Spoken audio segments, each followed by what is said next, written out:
Réunion extraordinaire du Conseil national de sécurité présidée par le chef de l'État ivoirien Alassane Ouattara. Des mesures adoptées pour faire face à la pandémie du Covid-19. À Yamoussoukro, les députés et sénateurs étaient en session d'ensemble pour se prononcer sur la révision de la Constitution ivoirienne. Bienvenue, Madame, Monsieur. La maladie à coronavirus avance en Côte d'Ivoire avec 6 cas confirmés à Abidjan. Le lundi dernier, le président de la République, Alassane Ouattara, a tenu une réunion extraordinaire avec le Conseil national de sécurité. Au cours de cette réunion, des mesures ont été adoptées pour faire face à cette pandémie du Covid-19. Ce mardi à Abidjan, fermeture des écoles, interdiction de rassemblement de plus de 50 personnes ont été respectées. Les familles et les églises ont également veillé au strict respect de ces différentes mesures. Le constat de nos reporters Pierre Tebeu et Ézéchiel Seri. Les mesures adoptées par l'État de Côte d'Ivoire pour éviter la contamination du coronavirus semblent être validées par les populations d'Abidjan. Après avoir sillonné les rues de la capitale économique ivoirienne, le constat est le même. Aucun élève dans les établissements scolaires, comme ici à l'université Félix Houphouët-Boigny dans la commune de Cocody ou encore dans cette grande école au plateau ainsi que dans les établissements scolaires. Pas d'élèves, pas d'enseignants. Aujourd'hui, on est venu au campus. Et on a constaté qu'il n'y a personne. Et quand on a vu pour des renseignements, nous avons appris que c'est à cause de la maladie coronavirus. Une maladie qu'on appelle coronavirus et qui empêche les hommes à se rapprocher. Et donc c'est pourquoi nous nous séparons l'un à l'autre ce matin. Et donc en ce moment, nous rentrons à la maison. Pas d'école veut dire tous les enfants à la maison. Un bonheur pour les parents, mais pas pour toujours. C'est le cas de la famille Kwasi. La maîtresse dit le virus tue, c'est pour ça qu'on n'est pas allé à l'école aujourd'hui. Il ne faut pas manger les goûters des autres parce que tu ne sais pas si ton camarade a le virus. Il était temps qu'on prenne ces mesures-là, dans la mesure où on ne sait pas d'où ça vient réellement. Ben voilà, l'État a bien fait. J'ai beaucoup apprécié le fait qu'on arrête l'école pour un temps, le temps de bien voir. Les mesures prises par le gouvernement ivoirien exigent qu'aucun rassemblement n'excède 50 personnes. Les confessions religieuses ont pris la mesure de la gravité de la situation. Ce mardi, les responsables de l'Église catholique ont produit un communiqué sur le sujet. Les évêques invitent les catholiques au strict respect de la mesure interdisant des rassemblements de plus de 50 personnes et les salutations avec contact physique. Après la conférence épiscopale à la Riviera, cap est mis sur le quartier des affaires au plateau. Ici, dans le jardin, était prévu du 17 au 22 mars la 3e édition du village international des soldes d'Abidjan. Le constat ce mardi est que l'événement n'a pu se tenir du fait des mesures adoptées par le gouvernement ivoirien pour contrer le Covid-19. Les promoteurs disent s'aligner même s'ils pleurent un manque à gagner. Nous nous sommes battus pour que cette fois ait lieu. Malheureusement, c'est allé au-delà de nos forces. On ne peut pas aller contre les décisions du gouvernement, malheureusement. Avec notre bonne volonté, on a fait ce qu'on a pu. Qu'ils ne se découragent pas, que les visiteurs aussi soient confiants. C'est suite à une réunion extraordinaire du Conseil national de sécurité le lundi 16 mars 2020 qu'une batterie de mesures a été adoptée pour faire face à la pandémie du coronavirus en Côte d'Ivoire. Fermeture de tous les établissements d'enseignement préscolaires, primaires, secondaires pour une période de 30 jours. Les boîtes de nuit, lieux de spectacle et restaurants sont concernés par cette mesure pour une période de 15 jours renouvelable. Au niveau des voyageurs, il a été décidé de la suppression de l'entrée en Côte d'Ivoire des voyageurs non ivoiriens en provenance de pays ayant plus de 100 cas confirmés de maladie à coronavirus. Rappelons que sur les 6 cas confirmés à Abidjan, 1 a été déclaré guéri. Les mesures adoptées par le gouvernement s'appliquent aussi bien à Abidjan que partout en Côte d'Ivoire. À l'intérieur du pays, c'est le même constat, respect de ces mesures. Corps préfectoral et autorités éducatives veillent au grain. Suivez. Korogo, dans le nord de la Côte d'Ivoire, à 635 km d'Abidjan. Ce mardi, tout semble au ralenti. Ici, partout les mesures adoptées par le gouvernement pour faire face à la pandémie du Covid-19 sont respectées. L'université Peleforo Koulibaly, le lycée Dominique Ouattara, le collège moderne ou encore le lycée Houphouët-Boigny, élèves, étudiants et enseignants ont regagné leur domicile.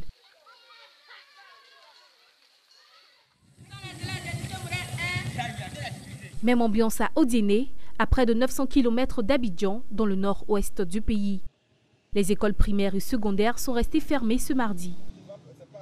Pour ce qui nous concerne, nous avons répercuté ces informations sur nos chefs de structure qui l'ont immédiatement mise en œuvre.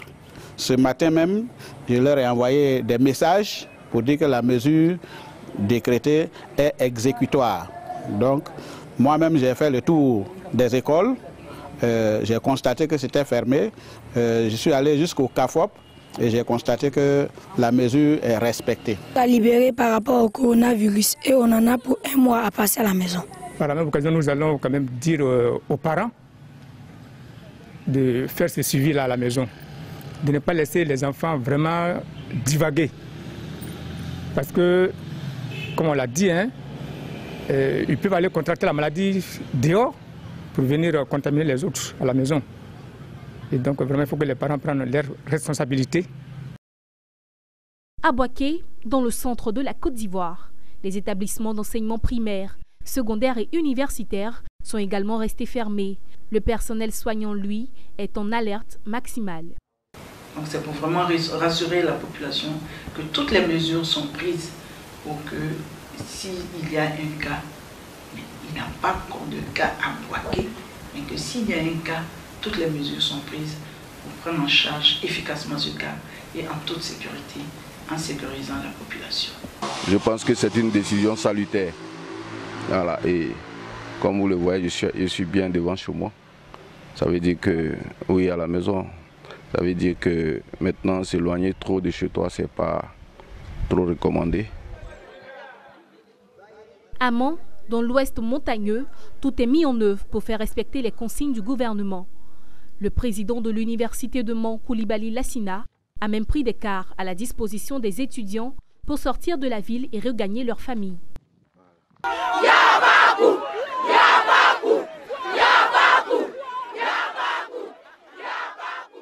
À Dieucoué, c'est le même spectacle. Écoles primaires et secondaires sont fermées. La mesure est respectée au sein de mon école, puisque c'est une mesure gouvernementale. Nous ne pouvons que nous plier à cette décision.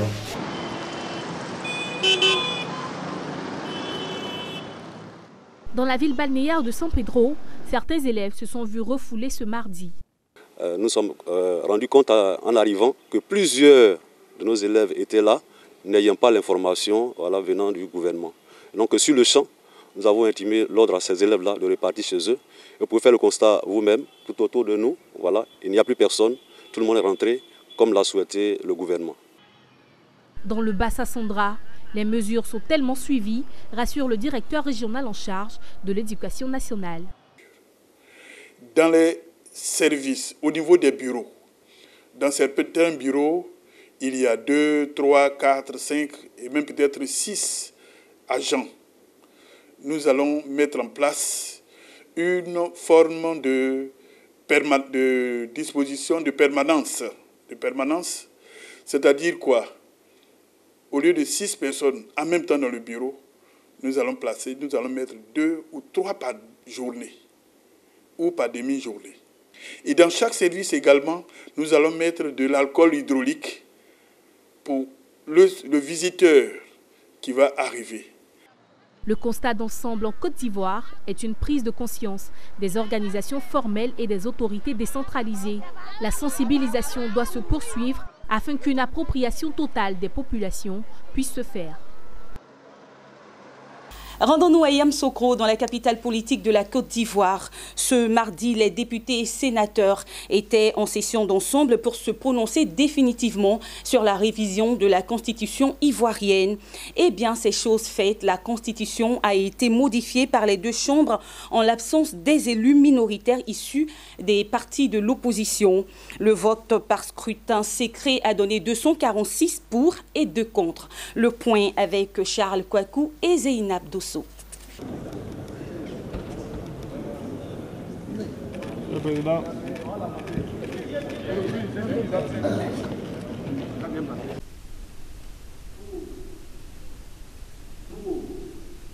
Nous voilà au bout du processus de la révision de notre Constitution. Je remercie tous les parlementaires qui sont restés mobilisés pendant toutes les étapes du processus de la révision de notre loi fondamentale. Nous avons contribué à adapter notre loi fondamentale à la modernité et, sur proposition du président de la République, son Excellence Alassane Ouattara. Nous avons requis 246 voix, qui est au-delà des 2/3 requis, les 2/3 étant de 234 voix. Les parlementaires sont pour la stabilité de la Côte d'Ivoire. Les parlementaires sont pour la paix en Côte d'Ivoire. Les députés et sénateurs de l'opposition n'ont pas tardé à réagir face à la modification de la Constitution. 102 étaient absents lors du vote. Ces derniers ont dénoncé la révision constitutionnelle. On les écoute. Déclaration du groupe parlementaire PDCI-RDA au Sénat relative aux travaux d'adoption définitive du projet de loi portant révision constitutionnelle. Considérant qu'au cours des travaux du Parlement réuni en congrès, une motion des parlementaires de l'opposition a fait observer, conformément à l'article 134 de la Constitution, la nécessité de déférer la résolution fixant les règles d'organisation et de fonctionnement du Congrès après son adoption au contrôle de constitutionnalité avant sa mise en application, considérant que le bureau du Congrès, dans une déclaration solennelle au cours de la dite séance, a admis et promis le respect strict de cette procédure, le groupe parlementaire PDCI-RDA au Sénat note qu'à ce jour, le bureau de séance du Congrès n'a pas rapporté la preuve de l'observation de cette procédure avant la poursuite des travaux d'examen du projet de révision constitutionnelle. Il suit de là que l'ensemble des travaux portant examen et adoption, tant en commission qu'en plénière au Sénat, est frappé d'une illégalité manifeste. Dans l'ouest de la Côte d'Ivoire, le conseil municipal de Guiglo a tenu le week-end dernier sa session 2020. Le bilan des actions du maire Balé Benoît Séverin a été jugé satisfaisant. Pour cette année, le maire va bitumer 5 km de route dans le périmètre communal. Théodore Kanga nous fait le point. Le conseil municipal de Guiglo a tenu sa première session ordinaire de l'année le samedi 14 mars 2020 à la salle des fêtes de la mairie. Le maire Balé Benoît Séverin a fait le bilan des réalisations de sa première année de mandature et celle en cours. Plusieurs projets ont été réalisés. Je tiens à remercier cette population-là qui me fait confiance et qui m'a accordé un deuxième mandat. Au niveau des maternités, je pense qu'il y a eu une maternité qui a été construite à Nikla. Il y a eu la maternité de Blapleu, il y a eu la maternité de Boulapaoudi. Nous avons aussi envoyé du matériel à certaines écoles, des tables bancs, près de 650 tables bancs qui ont été fabriquées tout récemment. Nous sommes en train de construire un bâtiment qui va abriter la banque des sang dans le Nikla toujours. Au cours de cette session, le budget modificatif de l'exercice 2020 a été approuvé par les conseillers présents. Il s'équilibre en recettes et en dépenses à la somme de 548 734 000 francs CFA contre 510 913 000 francs au budget primitif 2019, soit une hausse de 37 821 000 francs. Cette hausse est due à l'augmentation des recettes propres de la commune et à l'augmentation des subventions de l'État. Ce nouveau budget prévoit 444 942 000 francs au fonctionnement et 187 292 000 francs pour l'investissement. Le maire Balé Benoît Séverin a au cours de cette première session annoncé le bitumage très prochain de 5 km de route dans la ville de Guiglo. Les nombreuses réalisations et l'annonce du bitumage de certaines voies de la ville ont été saluées par la population qui a effectué le déplacement. Il faut rappeler que le bilan de gestion du maire Balé Benoît Séverin est jugé satisfaisant eu égard aux nombreuses réalisations dans les domaines de la santé. l'éducation, le commerce, clôture du lycée moderne et de la place Félix Houphouët-Boigny, la piscine municipale, les feux tricolores et les actions sociales en faveur des populations. En images à présent, le Zimbabwe vient d'obtenir du Fonds vert pour le climat une subvention de 26,5 millions de dollars pour le renforcement de la résilience climatique des petits fermiers du sud du pays. La mise en place de cette initiative entre dans le cadre de la stratégie nationale visant à assurer la sécurité alimentaire. Selon les estimations du pays, 7 milliards de dollars seront nécessaires d'ici 2030 pour faire face au changement climatique. Un plan national d'adaptation est également en cours d'élaboration. Ainsi se referme notre journal. Merci beaucoup de l'avoir suivi. Rendez-vous très bientôt avec le même plaisir. Au revoir.